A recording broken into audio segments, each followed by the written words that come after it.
So one interesting thing that I like about GP training is the fact that it trains you to start thinking from a bigger picture, a macro scale. You should start seeing patients as a whole. And one interesting thing was I was never somebody like that. And I like this skill because I think it teaches me so much that can be applied even outside the clinic and outside the clinical settings. Because in simple terms, as GPs, we're used to kind of seeing patients as a whole. So we don't just kind of make decision based on one blood test or scan.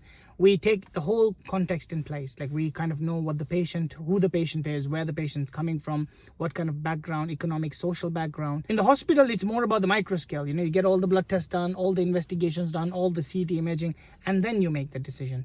So as GPs, naturally, we are a little bit more risk takers. We are used to and actually trained to take risk and rely on our gut instincts. While we do this, we also become good communicators because we communicate that with the patient and make like a shared care together. What I like about that skill about thinking big, thinking macro is that it's actually helping me to even think bigger even in my career.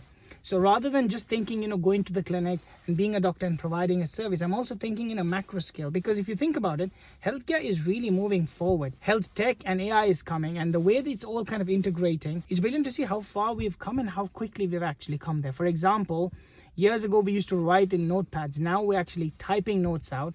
We're sending prescription electronically. Everything is being done fast at the split second, and things are going to get even more interesting and more faster in the future. So I am really fascinated by how fast things are developing and how fast and how far healthcare is going to go in the next couple of years, next 20, 30, 40 years. I'm really learning about how healthcare is changing and also kind of interested in being part of that industry. So fascinating days ahead, something that I really keep learning. And it's really interesting how I normally connect lessons that I learn as a doctor even into the outside world. That's why I always keep saying, be a student, always keep learning. There's always a skill that you can learn that can be applied into other factors in life. So this is one of them.